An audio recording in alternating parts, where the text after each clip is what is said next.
showbiz.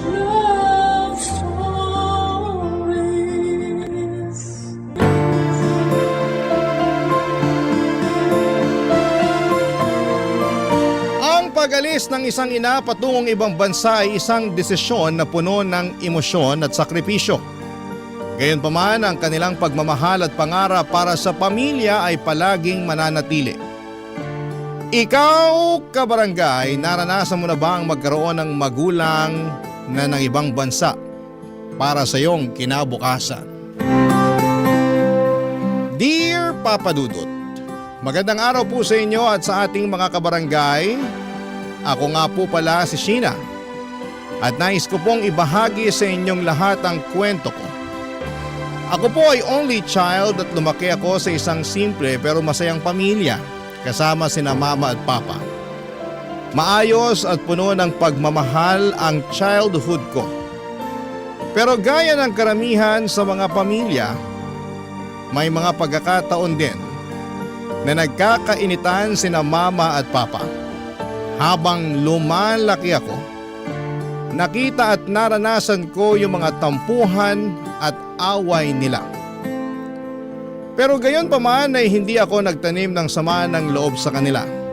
Habang tumatanda kasi ako, mas nare-realize ko na hindi madali ang maging magulang. Tao lang din sila. May limitasyon, napapagod at nagkakamali. Pero sa kabila ng lahat ay hindi naghiwalay sina mama at papa. Lagi nila akong ginagawang priority at sapat na yon para masabi kong mahal nila ako. At kahit papaano ay masasabi ko rin na maswerte pa rin ako. Hanggang dumating yung panahon na nawalan ng trabaho si papa. Doon na talaga nag-iba ang takbo ng buhay namin. Unti-unting dumami ang mga utang namin at halos araw-araw na nagtatalo ang mga magulang ko. Lalo na tungkol sa pera. Dumating yung araw na sinabi ni mama na nagbabalak na siyang mag-abroad para makapagtrabaho. Masakit sa akin yon kasi bilang anak, natural lang na ayaw kong mapalayo sa mama ko. Pero alam ko rin na kailangan yon kasi kailangan naming bayaran ang mga utang. At kailangan rin ng pangtusto sa pag-aaral ko. Nangako naman si Papa na maghahanap siya ng bagong trabaho para mas makaraos kami kahit papaano. Pagkalipas ng ilang buwan ay dumating na yung araw ng pag-alis ni Mama para makapagtrabaho sa ibang bansa. At kaming dalawa na lamang ni Papa ang naiwan sa bahay. Sobrang lungkot ko noon, pero hindi ako nagtampo. Alam kong ginagawa to ni Mama para sa ikabubuti ng pamilya namin. At yun ang isa sa mga bagay na habang buhay kong tatanawin na utang na loob kay Mama. Pagkaalis ni Mama ay hindi na nag-aksaya ng oras si Papa para kausapin ako. Pinag-usapan namin kung paano na ang magiging takbo ng buhay namin lalo na't ngayon at wala na si Mama sa bahay. Hinding-hindi ko makakalimutan ang pag-uusap namin ni Papa noong araw na yon kasi kakalis lang ni Mama, Papa Dudut.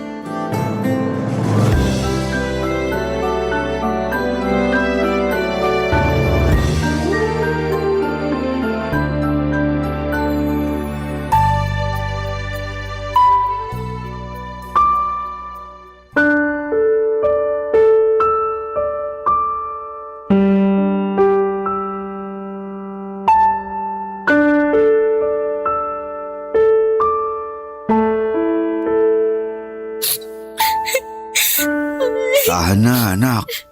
Pa, dapat hinatid na lang natin si Mama sa airport eh. Yung mama mo mismo ang nagsabi na wag na daw natin siyang ihatid kasi baka lalo lang daw siyang malungkot sa airport. Isipin mo na lang na ginagawa ng mama mo to para mas guminhawa ang buhay natin at para makapagtapos ka rin ng pag-aaral. At isa pa, may mga utang din kami na kailangang bayaran. Alam ko naman po yun. Pero nalulungkot lang ako Kasi nag-iba na po yung takbo ng buhay natin simula nung nawalan kayo ng trabaho. Kung hindi lang sana kayo nawalan ng trabaho, siguro kasama pa rin natin si Mama hanggang ngayon. Sana maintindihan mo na hindi ko naman ginusto yung nangyari. Palugi na kasi yung hotel na pinapasukan ko noon at kinailangan nila mag-lay off ng mga empleyado. Pero huwag kang mag-alala kasi naghahanap na ako ng bagong trabaho. Ipagdasal mo na lang na sana matanggap ako kaagad. Talagang ipagdadasal ko po yun. Basta ako, kapag nakapagtapos na ako ng pag-aaral, maghahanap ako ng magandang trabaho. Nang sa ganun, hindi nakakailanganin ni Mama ng mga ibang bansa. Diyan ako saludo sa'yo eh. Napansin ko rin na kahit may mga pagkakataon na nag-aaway kami ng mama mo, hindi mo pinabayaan ang pag-aaral mo. Nako, makakaasa kayo na hindi ko talaga pababayaan ang pag-aaral ko kahit anong mangyari. Nga po pala, kumusta naman po yung paghahanap niyo ng trabaho? Ay, ayun. Nakadalawang interview na ako, pero hindi pa rin ako binabalikan eh. Sana pala, hindi na lang ng ibang bansa si Mama. Sana pala, inantay niya na lang kayo na magkaroon ulit ng trabaho. Nako, alam mo naman yung mama mo, napakasigurista. Gusto niya yung habang tumatagal, mas dumadami yung ipon namin. Grabe din pala yung sakripisyo ni Mama para lang masigurado na magiging stable yung buhay natin. Alam mo, isa din yan sa pinag-awayan namin ni mama mo. Ang totoo niyan, pinigilan ko yung mama mo na mag-abroad. Kasi sabi ko sa kanya, makakahanap din ako ng panibagong trabaho. Pero alam mo naman yung mama mo, may katigasan ng ulo at hindi nagpapapigil. Siguro okay na rin to. Kasi alam kong mas magiging magaan na ang buhay natin pagbalik ni Mama. At makakapagtapos na rin ako ng pag-aaral pagdating niya. Tama, yan na lang ang isipin mo para hindi ka na malungkot sa pag-alis niya. Ay, sandali lang. Mukhang may nag-text. Saglit lang, tingnan ko lang to. Sino po yan? Natanggap ako sa restaurant na in-applyan ko. May trabaho na ako. Ha? Seryoso kayo pa? Oo, matutulungan ko na rin ang mama mo sa mga gastusin natin. Masaya po ako para sa inyo. Salamat anak. Lagi mong tatandaan na lahat ng ginagawa namin ng mama mo ay para din sa'yo, okay? Alam ko naman po yun. Kaya mahal na mahal ko kayo eh. Ang sweet naman ng anak ko. Payakap nga. Mahal na mahal din kita, sobra. Nga po pala, kailan kayo magsisimula sa bago niyong trabaho? Sa makalawa na raw. Nga pala, ayos lang ba sa'yo kung may iwan ka mag-isa sa bahay habang nasa trabaho ako? Syempre naman po. Kaya huwag kayong mag-alala kasi kadalasan nasa school naman ako eh. At isa pa, 19 na po ako. Kaya ko na ang sarili ko. Basta kung may kailangan ka, wag ka magdadalawang isip na tawagan ako, ha? Opo pa. Oh, halika na. Ha? Saan po tayo pupunta? Kakain tayo sa labas. May trabaho na ako, di ba? Magsa-celebrate tayo. Pa naman, gagastos pa kayo. Dito na lang tayo sa bahay. Akong bahala dyan. Minsan lang naman mangyari to. Tsaka, mabuti na yung paminsan-minsan nakakakain tayo ng pagkain na mahirap bigkasin. Kayo talaga. Sige po, magbibihis lang ako. Bilisan mo, ha? Kumain kami ni Papa sa isang mamahaling restaurant noong araw na yon para ipagdiwang ang pagkatanggap niya sa bago niyang trabaho. Sobrang saya ko noong araw na yon kasi kahit papaano'y gumaan yung pakiramdam ko. At hindi ko na masyadong naaalala ang pag-alis ni Mama. Sa sobrang busog at saya namin ni Papa noong araw na yon, pag-uwi namin sa bahay ay pareho na lamang kaming napahiga at agad na nakatulog.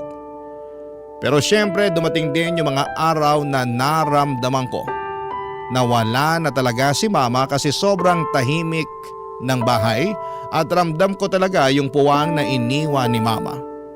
Hindi naging madali ito sa akin kaya palagi kong tinatawagan si Mama. At sa bawat tawag ay parang unti-unti ko nang natatanggap na kailangan naming magkalayo pansamantala. Buti na lang talaga at mukhang masaya at maayos si Mama sa pinagtatrabahuhan niya. at kapag hindi kami nakakapag-usap ni Mama. Lalo na kapag sobrang busy siya ay nilulublob ko na lamang ang sarili ko sa pag-aaral. Iniisip ko na siguro kung magbisi-bisihan ako, mas mabilis lilipas yung mga araw. At dumating na rin yung araw na nagsimula ng magtrabaho si Papa. At hating gabi na siyang nakakauwi. Minsan nakakatakot kasing mag-isa lamang ako sa bahay. Lalo na kung walang pasok pero madalas nakakalungkot. Pero pinipilit kong intindihin ang sitwasyon, Papa Dudut. Alam ko naman na ginagawa nila Mama at Papa ito para sa kinabukasan namin. May mga araw na rin na sobrang gulo at dumi na sa bahay. Hindi dahil sa tamad kami kundi dahil pareho kaming palaging pagod ni Papa. Napapansin ko na talaga na may mga bahagi na ng bahay na nababalot na ng alikabok. At yung mga halaman namin sa labas ay parang unti-unti nang nalalanta. Ang totoo niyan, kaya ko namang maglinis. Pero hindi ko lang magawa araw-araw dahil sa dami ng ginagawa ko sa school. Si Papa naman halos hindi na rin makagalaw pag uwi kasi sobrang bilis daw ng takbo sa restaurant na pinagtatrabahuhan niya. Araw-araw siyang pagod. At dahil doon ay hindi na rin siya masyadong nakagagawa ng mga gawaing bahay. At dumating ding ang araw na pinag-usapan na namin ni Papa yung sitwasyon sa bahay.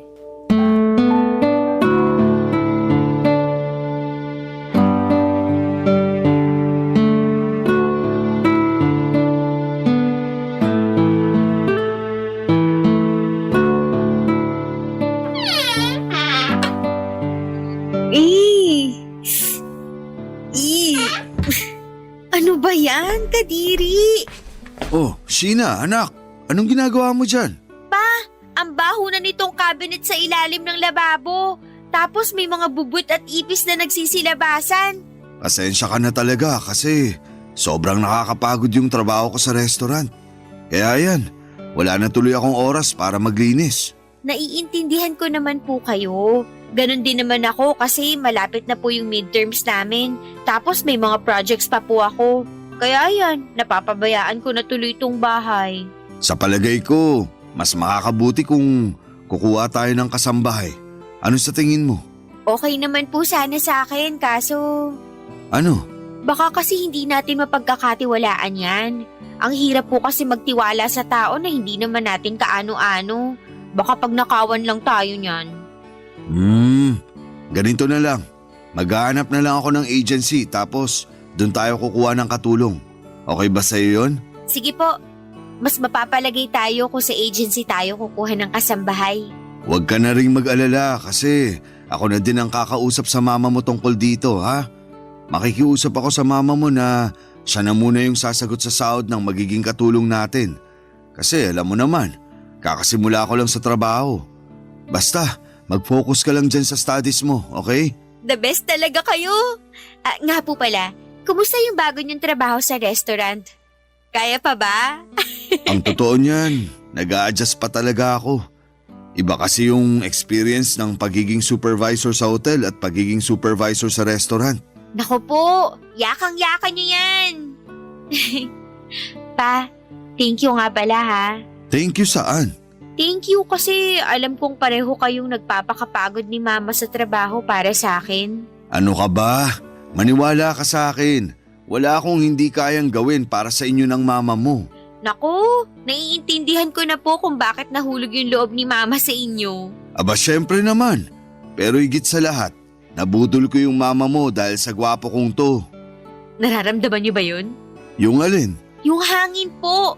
Para na po kasi akong lili pa rin ng hangin sa sinabi niyong yan. Ganun ha? Alam mo bang pinadala sa akin ng mama mo yung allowance mo? Bala ko pa naman sana na ibigay sa'yo ngayon to. Andito na nga sa bulsa ko. Kayo po talaga, hindi na mabiro. Sigurado ako na mahihiya si Ruru Madrid sa kagwapuhan niyo. Akin na po yung allowance ko. Nambola pa talaga. Oh, eto na yung allowance mo. Nga pala anak, kumusta na yung mama mo? Hindi po ba kayo nag-uusap? Nag-uusap naman. Kaso nitong mga nakaraang araw, hindi na ako masyadong nakakapag-update sa mama mo. Kasi sobrang busy namin dun sa restaurant. Nung huli kaming nag-uusap, Binili niya lang sa akin na ibigay ko raw sa'yo yung allowance mo. Naku pa, bumawi kayo. Sige ka, baka magtampo sa inyo si Mama. Ako nga, araw-araw kong tinatawagan si Mama eh. Sigurado naman ako na maiintindihan niya ako kasi busy din naman siya sa trabaho niya abroad. Kung sa bagay. Anyway, mukhang okay naman na po si Mama. Araw-araw siyang nagchat-chat sa akin para kumustahin yung pag-aaral ko. Mabuti naman kung ganun. Alam mo, matagal ng pangarap ni mama mo yung makapagtapos ka kasi hindi siya nakapagtapos eh. Bakit naman po?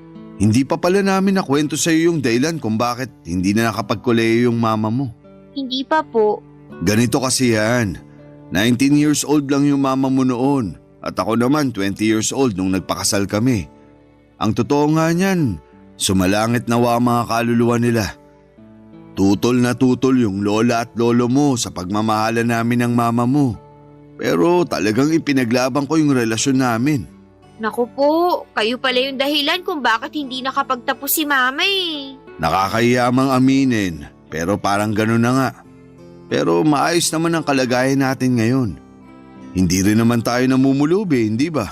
Kung sa bagay, basta ako, sisiguraduhin ko po talaga na makakapagtapos ako ng pag-aaral para po sa inyo ni Mama. Proud na proud ako sa iyo, anak. Pareho kaming maswerte ng mama mo sa iyo. Kayo naman po ngayon ang nambobola sa akin. Nga pala, doon na muna ako sa kwarto ko ha. Maghahanap lang ako sa internet ng mga agency na pwede natin pagkuhanan ng kasambahay. Sige po. Kay Papa ko ipinagkatiwala yung paghahanap ng agency at gusto ko na rin na makahanap kami ng kasambahay sa lalong madaling panahon. Sosyal hindi ba? Pues kung sa tingin ninyo po ay mayaman kami ay nagkakamali kayo. Hindi po kami mahirap pero yung kinikita kasi nila Mama at Papa ay hindi rin sapat para matawag nyo kaming mayaman. May mga gabi talaga na napapadasal na lamang ako na sana'y manalo kami sa loto.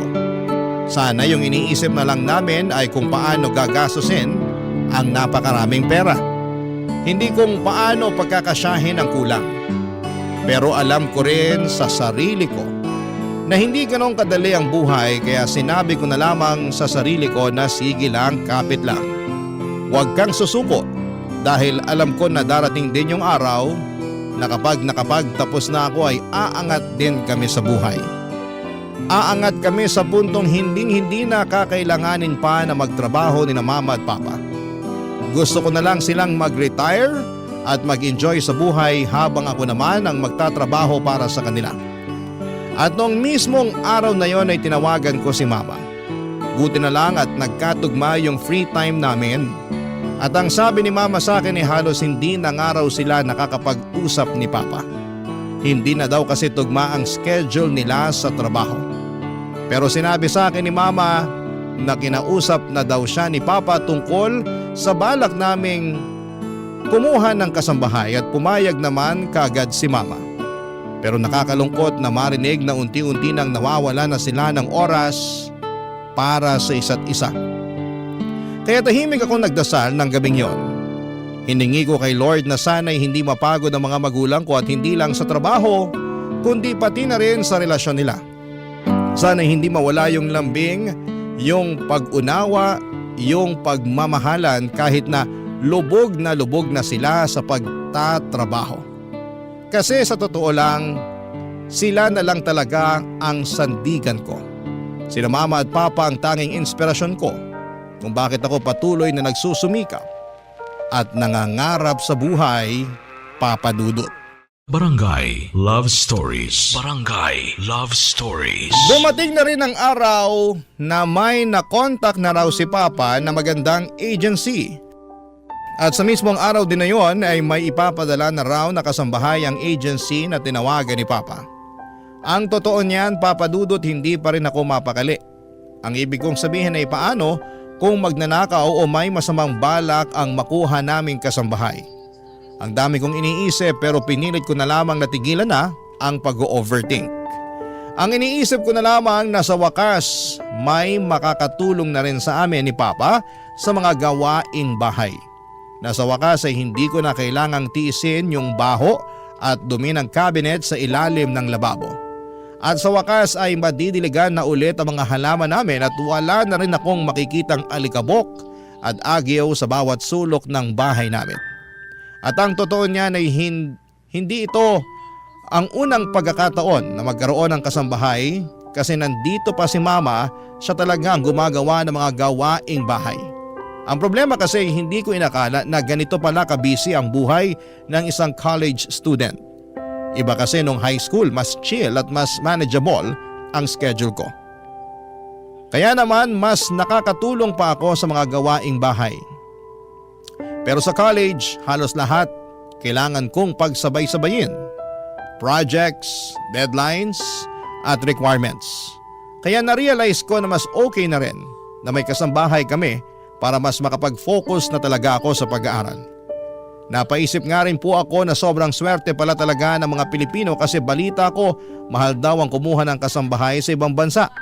Kaya doon ko rin naisip na dapat ay i-appreciate natin ang pagkakataon na may kasambahay tayo. At yun na nga, Papa Dudut. Makalipas ang ilang oras ay dumating na rin yung kasambahay na inaasahan namin ni Papa.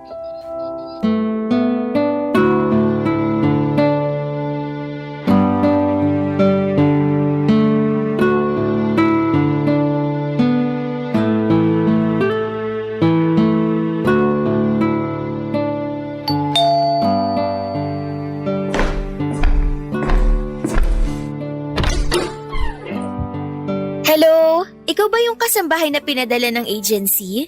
Ay oo, ako nga po. Halika, pasok ka. Maupo ka rito sa sala.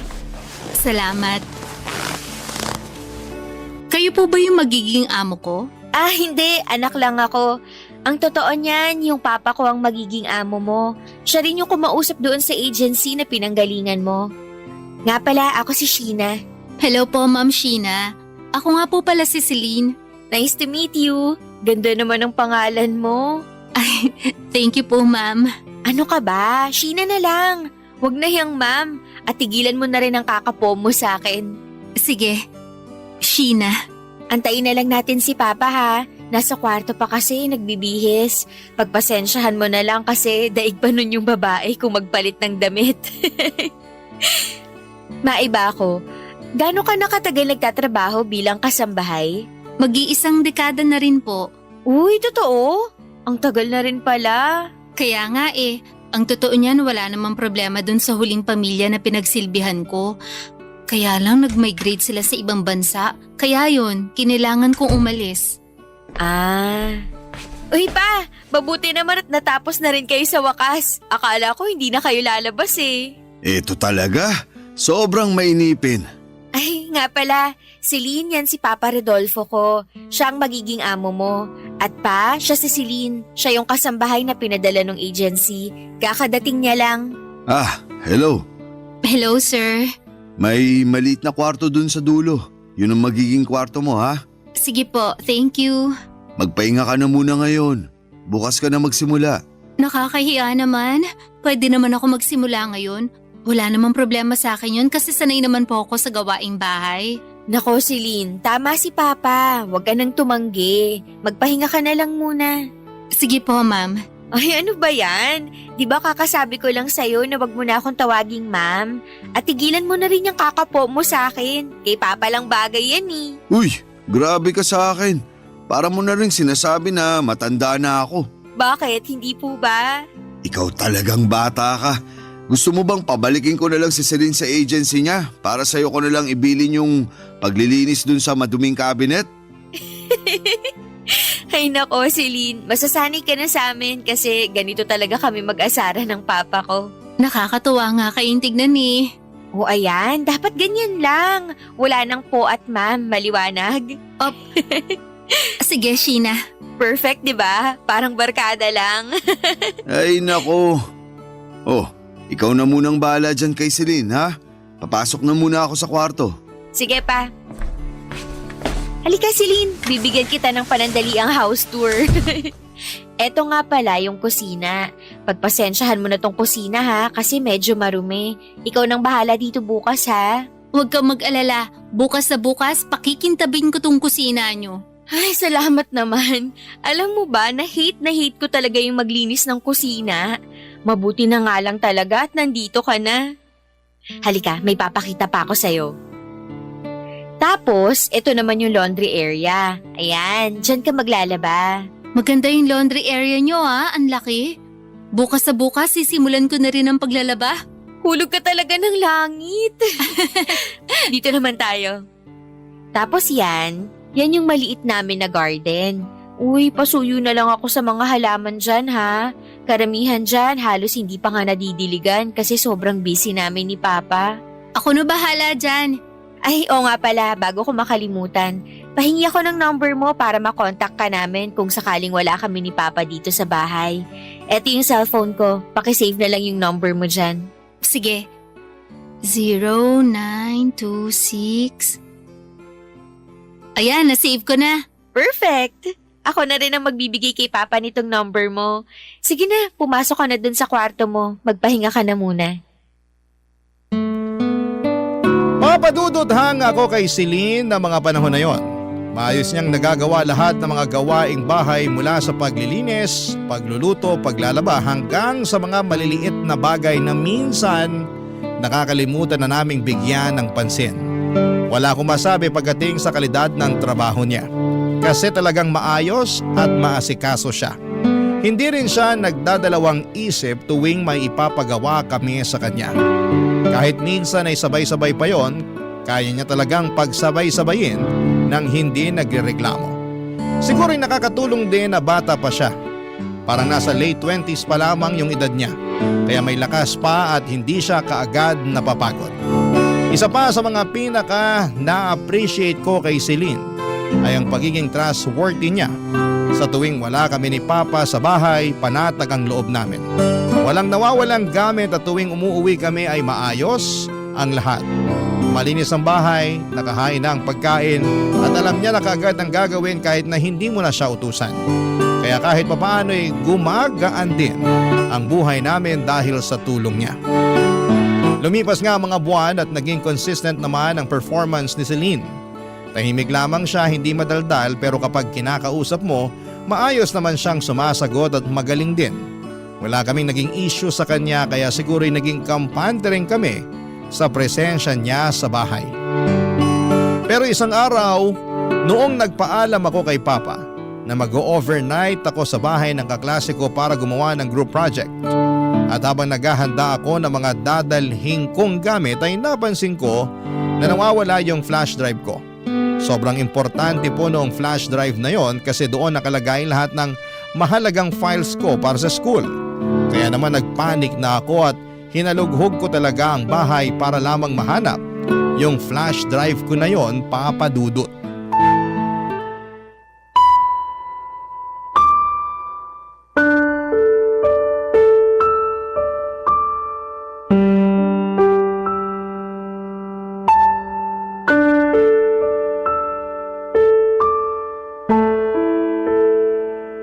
Asan na ba kasi yun?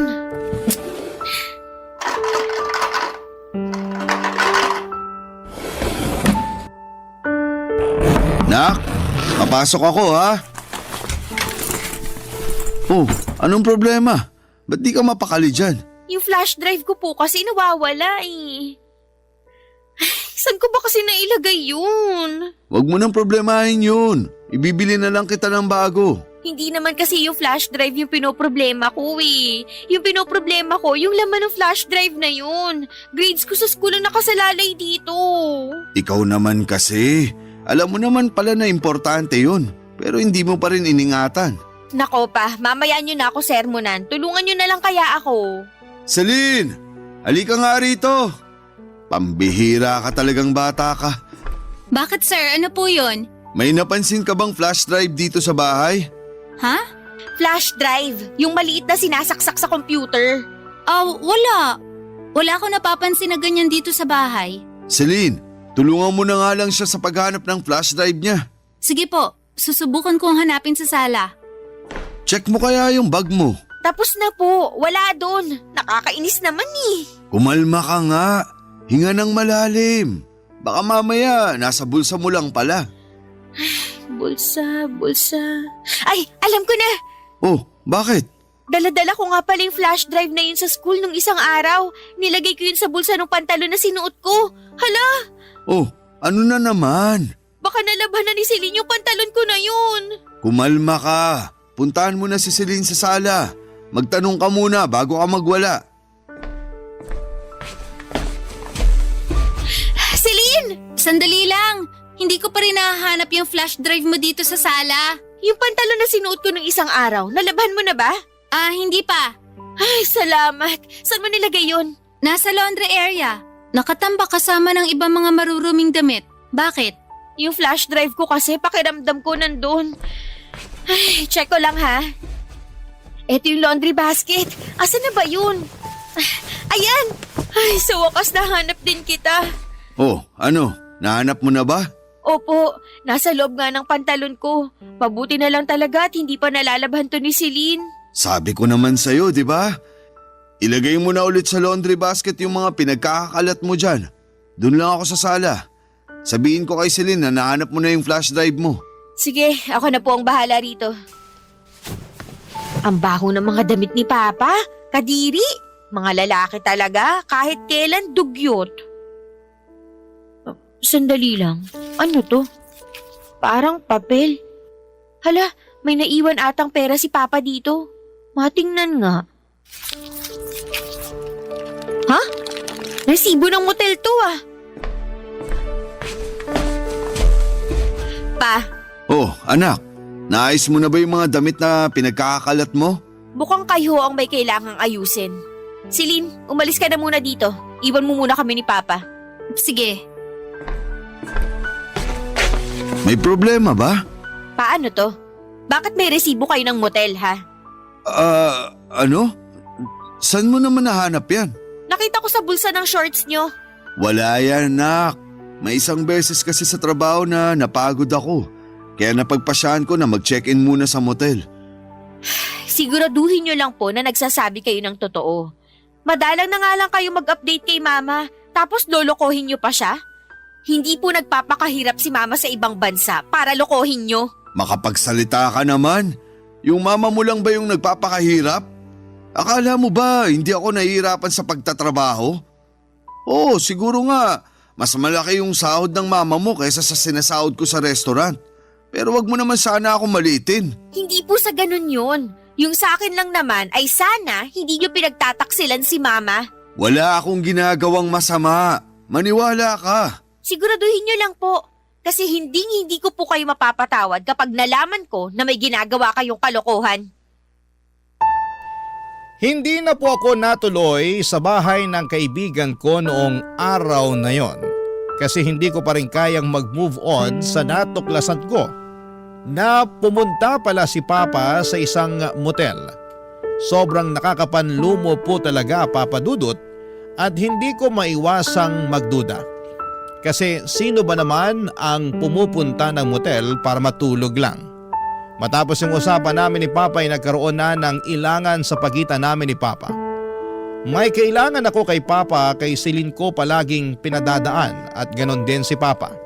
Naawa talaga ako kay Celine noon kasi siya yung palaging naiipit sa gulo namin ni Papa. Nagtatrabaho lang naman siya na maayos tapos ngayon ay nadadamay pa siya sa ilangan namin ni Papa.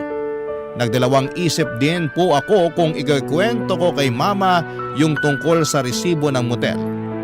Kasi ayokong ma-stress si Mama at baka magkagulo pa kami. Kaya naman nanahimik na lamang ako. Pero totoo po, ang hirap magpanggap na okay lamang ako at minsan ay napapaisip ako kung tama ba ang ginagawa ko na hindi sabihin kay Mama yung tungkol sa natuklasan ko. Nang mga panahong yon ay tanging ginawa ko na lamang ay nag-focus sa pag-aaral para hindi ko na maisip ang lahat ng yon. At sa totoo lang ay nagtataka ako kung bakit may ilangan sa pagitan namin ni Papa. Pero isa lang ang alam ko, hindi ako magpapakumbaba para kausapin si Papa kasi siya naman tong nahuli ko na may resibo galing sa motel, hindi ba? Minsan kahit na nababahala ako sa lahat ng nalaman ko kahit papaano, ay inunawa ko pa rin si Papa kasi baka nga naman may magandang dahilan siya at nagpapahinga lang talaga siya sa motel noong araw na yon. Napagtanto ko rin na baka masyado lamang ako naging mapanghusga sa lahat ng mga nangyari, Papa Dudut. Pero ano nga kaya ang totoong kwento ng resibo sa motel? Barangay Love Stories. Barangay Love Stories. Noong nagkaroon kami ni Mama ng pagkakataon na mag-usap ng mas matagal, pasimple ko siyang tinanong tungkol sa mga pinag-aawayan nila ni Papa noong nandito pa si Mama sa Pilipinas. Kasi Papa Dudut, madalas ko silang marinig na nag-aaway ni Mama pero ni minsan ay hindi ko inalamang kadahilanan. Sabi ko kasi noon ay problema nila yon bilang mag-asawa at ayoko na sanang makialam pa. Pero ngayon, nawala na si Mama at kami na lamang ni Papa ang natira sa bahay, parang nararamdaman ko na may karapatan na akong malaman ang mga bagay-bagay. Kinuwento sa akin ni Mama na matagal na pala niyang may hinala siya na may ibang babae si Papa. Pero palagi raw itong tinatanggi ni Papa. At hindi na rin pinatagal ni Mama ang isyo kasi wala naman siyang pruweba na makakapagpatunay na nambababae nga si Papa. Noong sinabi niya yon, gustong gusto ko na sanang isumbong sa kanya yung nakita kong resibo ng motel. Pero pinili ko na lamang na manahimik. Ayoko magdulot pa ng mas malaking gulo sa pamilya namin. May mga kaibigan ako na lumaki sa broken family at nakikita ko kung gaano kalalim ang sakit at depression nila dahil hindi nagkakaayos ang mga nanay at tatay nila. At ayokong maranasan yon, kaya naman nag-decide akong hindi na lamang sabihin kay Mama ang tungkol sa natuklasan ko. Wala rin naman akong solid na pruweba para patunayan na may ginagawang kalokohan si Papa maliban doon sa resibo ng motel. Pero pagkatapos ng ilang araw, Papa Dudut, hindi ko po akalain na ang tadhana na pala mismo ang maghahanap ng paraan para malaman ko ang buong katotohanan. Isang gabi habang natutulog ako ay bigla akong nagising dahil nagutom ako. Lumabas ako ng kwarto at pumunta sa kusina. Hindi rin kasi ako nakapaghapunan noong araw na yon dahil sa dami ng schoolwork ko. Pero ang hindi ko alam ay habang lumalabas na ako ng kwarto papunta sa kusina, tinutulungan na pala ako ng tadhana na matuklasan ang isang bagay na tuluyan ng sisira sa pamilya ko.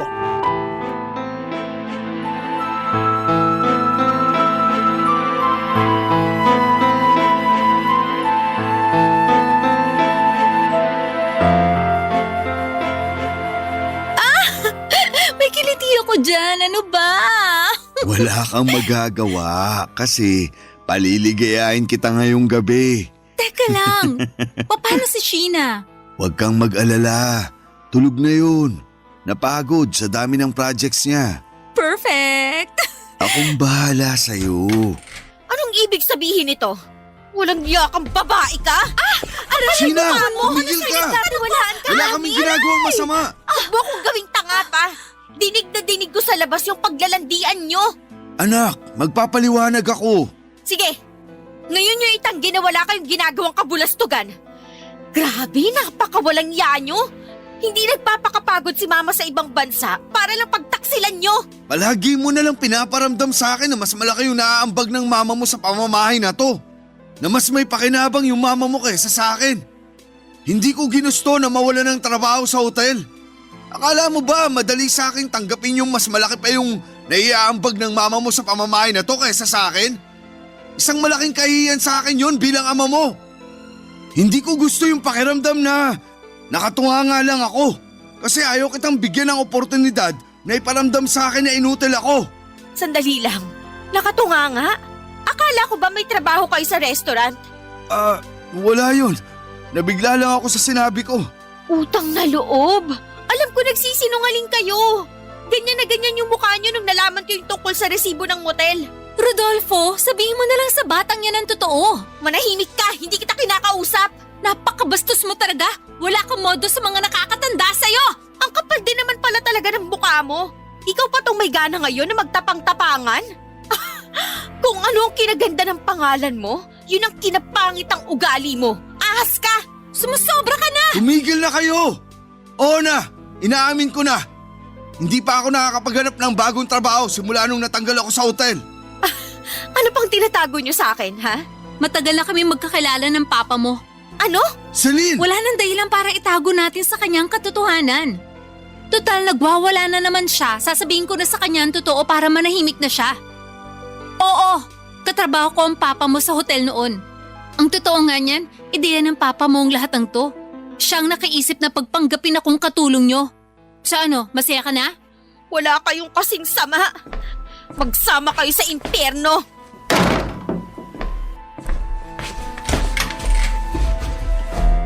Anak, sandali lang!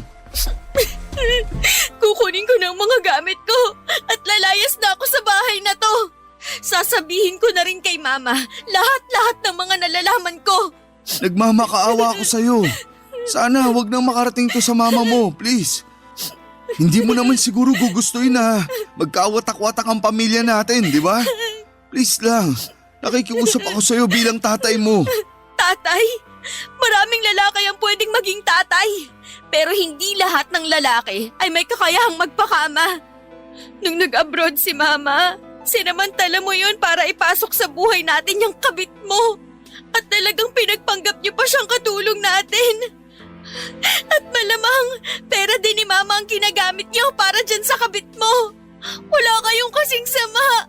Noong mga panahong akala ko, nagtatrabaho kayo. Nagpapakasarap lang pala kayo sa perang pinapadala ni Mama. Anak, makinig ka. Hihiwalayin ko na si Celine. Patawarin mo lang ako. Napakadami niyo pong pagkakataon na hiwalayan yung babaeng yun. Pero hindi niyo ginawa. Aalis na ako at wala na kayong magagawa para pigilan ako. Hindi deserve ni Mama ang isang walang kwentang lalaking tulad niyo. Sobra po akong nasaktan ng gabing yon, kaya tinawagan ko na lamang yung kaklase ko at nakiusap kung pwedeng sa kanya muna ako makituloy. At sa kabutihang palad ay pumayag naman siya. Pagdating ko sa bahay ng kaklase ko ay tinawagan ko kaagad si Mama at ikinuwento ko na sa kanya ang lahat ng mga nalaman ko. Hindi ko po kayang ilarawan kung gaano kalungkot si Mama noong time na yon. Hindi siya tumigil sa kakaiyak. Pero pinilit ko rin siyang kumbinsihin na wag nang balikan si Papa. Kasi naniniwala ako na once a cheater, always a cheater. Kung hindi ko pa nahuli si Papa at si Celine baka patuloy pa rin nila kaming niloloko. Grabe Papa Dudut, napakatanga ko para hindi agad malaman na nasa bahay lang pala namin ang kabit ni Papa. At mas lalo lang po akong nagalit nang malaman kong may mga panahon na nanghihingi ng pera si Papa kay Mama. Galit ako kay Celine pero mas nagalit ako kay Papa kasi siya ang punot dulo ng lahat ng ito. Si Papa ang kadahilanan kung bakit lumaki ng ganito ang gulo sa pamilya namin. Ang totoo niyan ay hanga ako kay Papa kasi nagawa niyang magpanggap na may trabaho siya. Pero yun pala, kung ano-anong alibay na ang binibigay niya kay Mama para makakuha siya ng pera. Kaya naman napagkasunduan na lang namin ni Mama na uupan na lamang ako ng apartment malapit sa school ko at siya na rin ang sasagot sa upa ko. Ipinangako rin ni Mama na kapag natapos na ang kontrata niya abroad, babalik siya sa Pilipinas at ibebenta niya ang bahay namin at habang nasa abroad pa siya ay pag-iipunan niya na lang daw muna yung pang-annulment nila ni Papa. Sinabi din ni Mama na siya na lamang ang haharap kay Papa at mas mabuti na rin daw na wala akong contact kay Papa. Lumipas nga ang mga buwan at naging mapayapa naman ang buhay ko sa bago kong apartment. Wala na akong balita kay Papa at si Mama na lang ang lagi kong kinakausap. Mabuti na lang talaga at hindi ako naligaw ng landas. At mas pinagsikapan ko palalo sa school para kahit papaano'y mapasaya ko naman si Mama. Karamihan po kasi ng mga naririnig ko kapag may problema sa pamilya ay madalas nagbibisyo o tumitigil sa pag-aaral ang mga batang apektado. Pero pinili ko pong magpakatatag at magpatuloy sa buhay dahil nandyan pa si Mama na umaasa na makapagtatapos ako sa pag-aaral. Sinabi ko rin sa sarili ko na kapag nakatapos ako ay gagawin ko ang lahat para matulungan si Mama para hindi na siya mapilitang magtrabaho. Naging mapayapa na po ang takbo ng buhay ko hanggang sa isang araw ay may dumalaw sa apartment ko.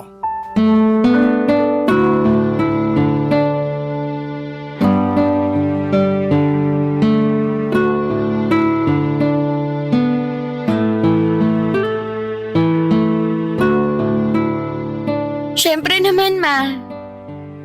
Ay nako, wag po kayong mag-alala. Pagbalik nyo dito sa Pilipinas, dito na kayo sa apartment titira, kasama ko. Ay, Ma, sandali lang ha. May tao yata sa labas. Tatawagan ko po kayo mamaya. Sige po. Bye, Ma. Love you. Sandali lang! Anong ginagawa nyo dito? Ba't punong-puno ng pasayang mukha nyo? Anak, Paano nyo nalaman yung address ko, ha? tinanong ko yung kaklase mo sa Facebook. Umalis na ho kayo bago ko tuluyang makalimutan na tatay ko kayo. Anak, matagal ko nang hiniwalayan si Celine. Kalimutan na natin lahat na nangyari. Please, miss na kita.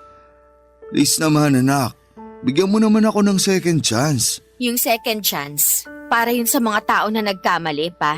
Pero yung ginawa nyo sa amin ni Mama, hindi yun pagkakamali. Choice nyo yun. Sinadya nyo yun. Sinadya mong lokohin kami. Walang kapatawaran yung ginawa nyo sa akin at lalong-lalo na kay Mama. Huwag mo naman akong pahirapan ng ganito. Nahihirapan kayo? Pasensya na ha, pero mas nahirapan ako nung pinagtaksilan mo si Mama. Anak naman, hanggang kailan tayo magiging ganito? Hindi ko alam, pero ito lang ang alam ko. Yung sakit na dinulot nyo sa amin ni Mama, nararamdaman ko pa rin at nanunuot pa rin hanggang ngayon. Anak, I'm sorry. Pero pinapangako ko sa'yo na hindi ako titigil hanggang sa mabuko ulit ang pamilya natin. Utang na loob pa? Palayain nyo na kami ni Mama. Hindi pa ba sapat yung hirap at sakit na dinanas namin sa inyo? At sa tingin mo ba hindi ako nahihirapan ngayon? Pinagbayaran ko na ang kasalanan ko sa inyo ng mama mo. Nakikita mo naman tong mukha ko ngayon, di ba? Sinugod at binugbog ako nung asawa ni Celine. Grabe, saan kayo nakakakuha ng lakas ng loob para sisihin pa sa akin yan? Patong-patong na yung mga kasinungalingan ninyo. Matanong nga kita pa, alam mo pa ba kung ano ang totoo sa sarili nyo? Basta, gagawin ko ang lahat para lang makabawi sa inyo ng mama mo. Alam nyo ba na hanggang ngayon may sama ng loob pa rin si Mama sa inyo? Mabuti na lang talaga at nalaman ko yung totoo. Kasi kung hindi, malamang hanggang ngayon pinaglalaroan nyo pa rin kami. Anak, kailangan ko kayo ng mama mo. At alam kong kailangan nyo rin ako. Lulud ako sa harapan mo kung kinakailangan para lang mapatawad nyo ako. Tumayo kayo pa. Huli na ang lahat para dyan. Ganun-ganun na lang ba yun? Itatapon mo na lang ang lahat ng pinagsamahan natin bilang isang pamilya? Kayo ang tumapon sa lahat ng yun. Huwag po kayong pa-victim kasi hindi po kayo ang biktima dito. Kami. Kami ni Mama ang biktima dito. Kami ni Mama ang biniktima nyo. Sige na po, umalis na kayo. Wala na tayong dapat pag-usapan pa. Wala kang karapatan na tartuin ako ng ganito. Papa mo pa rin ako. Papa ko lang kayo sa papel na pwede kong punitin kung kailan ko gusto. Alam kong may nagawa akong kasalanan. Pero sumusobra ka na sa pagsagot-sagot mo sa akin. Wala kang galang at respeto sa sarili mong ama. Buong buhay ko minahal at nirespeto ko kayo. Buong buhay ko hinangaan ko kayo. Pero hindi na kami magpapaloko sa inyo. Antayin nyo na lang ang tawag ni Mama. May balak siyang kausapin kayo tungkol sa annulment at pagbenta ng bahay natin. Annulment? Pagbenta ng bahay? Bakit kayo nagdidesisyon ng hindi ko alam, ha? Bakit pa? Nakapagdesisyon na rin naman kayo Napagdesisyonan nyo na rin na sirain yung pamilya natin nung nakipagrelasyon kayo kay Celine. Grabe, ang dami nyong ginawa para lang mapanindigan at maitago yung pagtataksil nyo. So ano? Mas gugustuhin mo ba na magkawatak-watak na lang tayo? Ganun ba yun? Parang gano'n na nga. Mas gugustuhin ko na lang na magkaroon ng pamilyang watak-watak kesa sa magkaroon ng isang ama na taksil at manloloko. Babalik na ako sa loob at parang awa nyo na, umalis na ho kayo. Kung hindi tatawag na talaga ako ng pulis. Anak, buksan mo to. Patawarin mo na ako. Sisiguraduhin ko na itutuloy ni Mama yung annulment at pagbenta ng bahay natin. Huwag mo namang gawin sa akin to.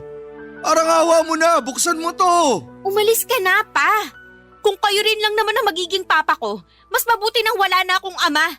Simula sa araw na to, pinapalaya ka na namin ni Mama. Aaminin ko po na sobra akong nakonsensya sa mga sinabi at ginawa ko kay Papa ng araw na yon. Pero hindi nyo rin naman po ako masisisi kung nangibabaw ang galit at sakit ko. Kasi hindi madaling tanggapin ang ginawa ni Papa. Siguro may mga ibang tao na magsasabi na patawarin mo na kasi Papa mo pa rin naman yan. Pero para sa akin ay hindi pwedeng gamitin na rason ang pagiging tatay o ama para pagtakpan ang isang kasalanan. Ang pagiging tatay ay hindi nangangahulugang may karapatan silang mag-iwan ng napakalalim na sugat. Hindi pagkakamali ang ginawa ni Papa kundi isang desisyon. Sinadya niyang pagpanggapin itong si Celine na maging kasambahay para lamang magkaroon sila ng quality time. Minsan nga naiisip ko na baka sinadya niya talaga na hindi linisin ang bahay para maisingit ang ideya na kumuha ng kasambahay. At ang totoo po niyan, hindi ko alam kung saan nagpupunta si Papa tuwing wala siya sa bahay.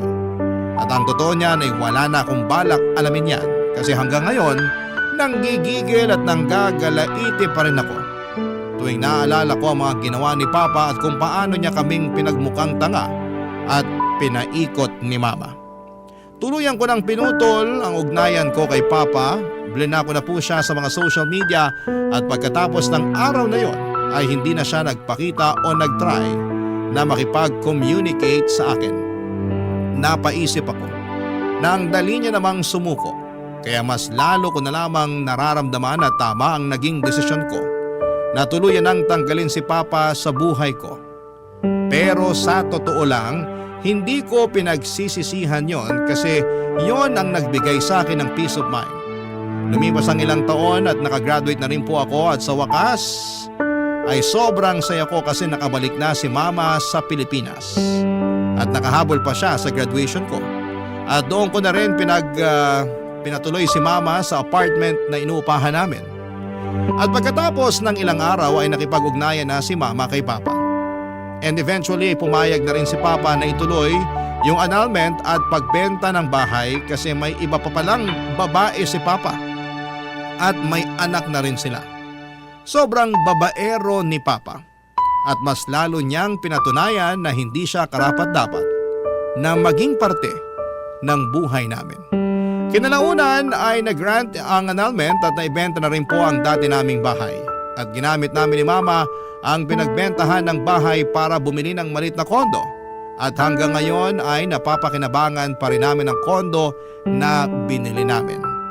At ang huling narinig ko ay nalulong na daw si Papa sa pagsusugal at iba pang bisyo at naubos yung share niya sa pinagbentahan ng bahay. Ang sabi pa nga sa akin ni Mama na nag-message daw si Papa sa kanya at humihingi ng pera. Pero blinak siya ni Mama at hindi na rin namin sinabi sa kanya ang address ng kondo na nabili namin. Tuluyan na talaga namin siyang binura sa buhay namin. Papa Dudut, alam ko na hindi masaya ang ending ng kwento ng buhay ko pero masasabi ko na at least nakalaya na kami sa buhay na puno ng kasinungalingan at panlilinlang. Maraming salamat po at binigyan niyo ako ng pagkakataon na maibahagi sa inyo ang parte ng buhay ko na puno ng sakit. Salamat po and more power po sa Barangay LS and God bless po sa inyo. Ang inyong forever kapuso at kabarangay, Sheena. Anong say mo sa Barangay Love Stories na ito? Pagkwentuhan natin sa comment section yan.